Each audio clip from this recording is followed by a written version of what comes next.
नमस्कार दोस्तों, कैसे हैं आप सब। आशा करता हूं आप सभी सुखी व स्वस्थ होंगे। दोस्तों आइए आज का वीडियो शुरू करते हैं। दोस्तों जैसा कि आप सभी जानते ही हैं कि आजकल डिजिटल लैंडिंग का जमाना है और दोस्तों डिजिटल लैंडिंग के जमाने में हर काम बहुत ही फास्ट तरीके से हो रहा है।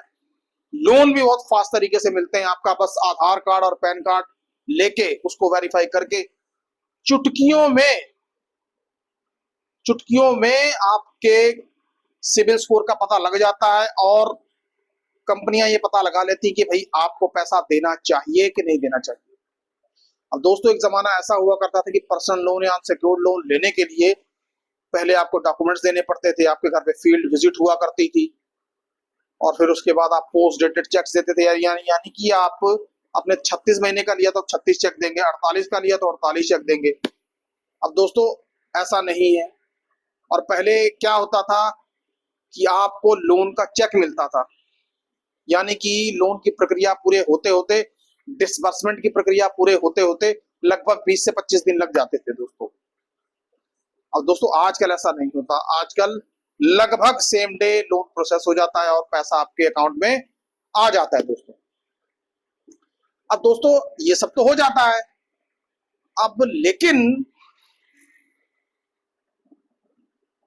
लेकिन उसके साथ ही लोन कंपनियों का लोन रिपेमेंट प्रोसेस भी स्टार्ट हो जाता है। जिस दिन आपने लोन लिया उससे 30 दिन बाद ही पहली ईएमआई लगेगी। पहले क्या होता था, पहले कंपनियों के ज्यादातर ईएमआई डेट 2 या 7 रहा करती थी। आजकल ऐसा नहीं है। आजकल जिस दिन आपने पैसा लिया उससे 30वें दिन आपकी ईएमआई डिडक्ट होती है और पैसा भी आपको ईसीएस मैंडेट के थ्रू देना पड़ता है। आपको हर महीने आपके अकाउंट में ईसीएस हिट करेगा और ईएमआई आपकी ऑटोमेटिक डिडक्ट हो जाएगी दोस्तों। अब दोस्तों लेकिन इन सबके बीच में कई बार ऐसा होता है कि कुछ लोग लोन सही से पे कर जाते हैं, लेकिन कुछ लोग किन्हीं विषम परिस्थितियों की वजह से लोन नहीं पे कर पाते, उनका लोन डिफॉल्ट हो जाता है और वो धीरे धीरे करके मल्टीपल लोन के जंजाल में फंसते चले जाते हैं दोस्तों। और दोस्तों ऐसा फंसते हैं कि उन्हें रास्ता नहीं मिलता कि करें तो क्या करें दोस्तों। और दोस्तों फिर शुरू हो जाता है कंपनियों का recovery process, phone calls, recovery visits, loan recovery agent की विजिट्स। अब दोस्तों फोन कॉल्स तो पता ही है आपको किस तरीके से करते हैं। एक छोटी दूसरी लगी, दूसरी छोटी तीसरी लगी, मतलब लगातार कॉल्स चलती रहती हैं, आदमी परेशान होता रहता है। ऊपर से रिकवरी एजेंट्स की विजिट्स। अब दोस्तों ये रिकवरी एजेंट की जो विजिट है सबसे ज्यादा तो परेशान करने वाली यही होती है, क्योंकि दोस्तों रिकवरी एजेंट को ना बात करने की तमीज होती है, ना ही किसी से प्रॉपर बिहेव करने की। लेकिन दोस्तों आज हमारा विषय लोन रिकवरी एजेंट नहीं है। आज हमारा विषय है कि कंपनियां आपको लीगल नोटिस भेजती हैं दोस्तों। दोस्तों लीगल नोटिस भेजना भी लोन कंपनियों की रिकवरी का एक हिस्सा ही है दोस्तों। अब दोस्तों किस तरह से ये करती हैं, आज मैं आपको उसी के बारे में विस्तार से बताने वाला हूं दोस्तों। किसी का लोन यदि डिफॉल्ट हो जाता है तो ये सारे प्रोसेसेस के बाद जब लोन कंपनियां कानूनी कार्रवाई करने की शुरुआत करती है तो सबसे पहले जो कार्रवाई की जाती है फोन कॉल्स की, होम रिकवरी विजिट्स की। लेकिन जो नोटिस भेजे जाते हैं वो कितने प्रकार के होते हैं ये शायद आपको बताना बहुत जरूरी है दोस्तों। 3 प्रकार के नोटिस होते हैं जो आपके पास आते हैं। जानते हैं कि वो कौन कौन से नोटिस हैं दोस्तों। सबसे पहले जो नोटिस आएगा वो आता है कंपनी के खुद के लेटर पैड पे, जिसको हम एक इंटीमेशन भी कहते हैं, इंटीमेशन नोटिस भी कह सकते हैं या डिमांड नोटिस भी कह सकते हैं दोस्तों। दोस्तों कंपनियां ऐसे नोटिस पर आपको अपने लोन की डिमांड करती हैं कि भाई आपने पैसा नहीं दिया, हम आपको सूचित करते हैं कि इतने इतने दिनों में पैसा वापस कर दें। दोस्तों ज्यादातर इस तरीके के जो नोटिस होते हैं जो कंपनियों के लेटर हेड पर आते हैं, जो जैसे डिमांड नोटिस आ जाते हैं या इंटीमेशन नोटिस आ जाते हैं, इनका जवाब देना जरूरी है भी और नहीं भी। लेकिन दोस्तों मैं ये रिकमेंड करूंगा कि चाहे कंपनी की तरफ से नोटिस आया हो और चाहे एडवोकेट की तरफ से आया हो, आपको जवाब देना ही चाहिए। दोस्तों फिर उसके बाद आने शुरू हो जाते हैं एडवोकेट के थ्रू नोटिस। दोस्तों जो एडवोकेट होते हैं वो कंपनी के लीगल एडवाइजर्स होते हैं, लॉ फर्म्स होती हैं। नोटिस आएगा, एडवोकेट की लेटर हेड पर आएगा, उसके ऊपर बाकायदा उसकी मोहर लगी होती है और उसके बाकायदा साइन होते हैं दोस्तों।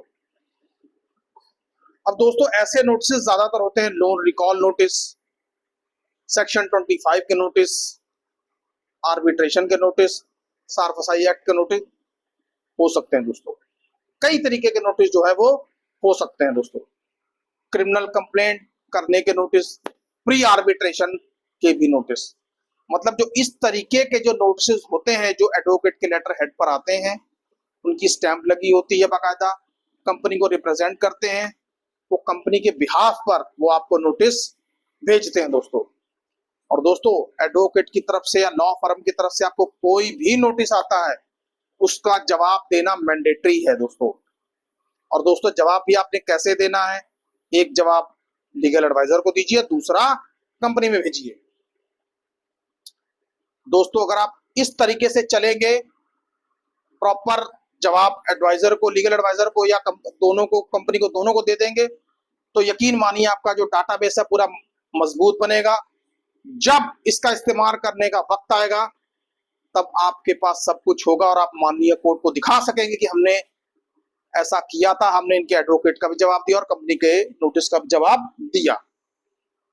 तो दोस्तों यदि एडवोकेट की तरफ से आपको किसी प्रकार का नोटिस आए, चाहे वो आर्बिट्रेशन का आ रहा हो या सेक्शन 25 का आ रहा हो या 138 का हो या रिकॉल ही क्यों ना हो, आपने उसका जवाब देना ही देना है और आपने उसके नोटिस को नकारना या अवॉइड नहीं करना। नुकसान आपका होगा दोस्तों। फिर मत कहना कि सर ने नहीं बताया। दोस्तों अब बात करेंगे तीसरे नोटिस की। अब दोस्तों तीसरा नोटिस वो नोटिस नहीं होता, वो माननीय कोर्ट के थ्रू भेजा हुआ समन्स होता है दोस्तों। अब दोस्तों बात यहां तक पहुंचती कैसे है? बात यहां तक पहुंचती ऐसे है कि जब लोन कंपनियां अपने लीगल एडवाइजर के थ्रू आपको नोटिस भेजती रहती हैं और आप उनके ऊपर किसी प्रकार का कोई रिएक्शन नहीं देते, या मान लीजिए रिएक्शन दे भी देते हैं, तो उन नोटिस का जो कंटेंट है वो कंपनी को समझ नहीं आता, या समझ आ भी जाता है तो कंपनियां कई बार जानबूझकर भी, क्योंकि कंपनियों को अधिकार मिले हुए लोन डिफॉल्ट होने के बाद आपके ऊपर कानूनी प्रक्रिया करने के, तो कंपनियां ऐसे में कोर्ट केस लगा देती हैं दोस्तों। ऐसे केसेस ज्यादातर जैसे सेक्शन 25 के केसेस हो गए या सेक्शन 138 के केसेस हो गए, या और भी क्रिमिनल कंप्लेंट 316 या 318 जैसा कि आजकल लग रहे हैं दोस्तों। तो दोस्तों ये सम्मन आता कैसे है? दोस्तों जब सेक्शन 25 की बात कर लेते हैं, जब सेक्शन 25 का केस कोर्ट में लगाया जाता है तो माननीय अदालत उसके ऊपर सुनवाई करती है। पहले कंप्लेंट शिकायतकर्ता को सुनती है, जब माननीय कोर्ट सेटिस्फाई हो जाती है कि हाँ अब इस केस में अक्यूज्ड को बुलाना जरूरी है, तब माननीय कोर्ट सम्मन इशू करता है दोस्तों। और दोस्तों वो सम्मन बाकायदा उस पे माननीय जज के साइन होते हैं, बाकायदा केस नंबर, पुरानी पेशी और नई अगली पेशी कब है, सारा कुछ उसके अंदर अंकित होता है दोस्तों। केस नंबर भी अंकित होता है, आप देख सकते हैं, ऑनलाइन भी चेक कर सकते हैं दोस्तों। सम्मन की जो तामीली होती है ज्यादातर पुलिस एम्प्लॉय की तरफ से ही की जाती है दोस्तों। कई बार प्राइवेट ली भी हो जाता है दोस्तों, दस्ती भी जिसको हम कह सकते हैं, दस्ती भी हो जाता है यदि माननीय कोर्ट चाहे तो दोस्तों सम्मन वो होता है जो माननीय कोर्ट के द्वारा इशू किया जाता है और आपको उसमें उपस्थित होना ही पड़ता है दोस्तों। दोस्तों वकील का जवाब आप दें या ना दें उसके भी कॉन्सिक्वेंसेस निश्चित नहीं है, लेकिन दोस्तों यदि सम्मन आपके पास आता है उसको आप अवॉइड करते रहेंगे तो एक दिन ऐसा आता है कि आप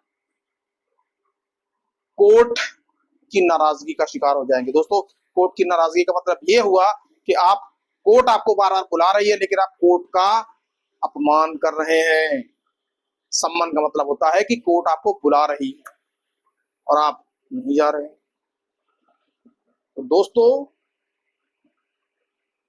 एडवोकेट की तरफ से नोटिस आ जाता है तो आपने उसका रिप्लाई देना ही देना है, और कंपनी की तरफ से यदि नोटिस आता है उसका रिप्लाई दें या ना दें, ये आपके ऊपर है। और दोस्तों, सम्मान यदि माननीय कोर्ट की तरफ से आ जाए तो उसको तो बिल्कुल भी मत नकारें दोस्तों। तो ये थे 3 तरीके के नोटिस जिनका लोन डिफॉल्टर्स को सामना लगभग करना पड़ता है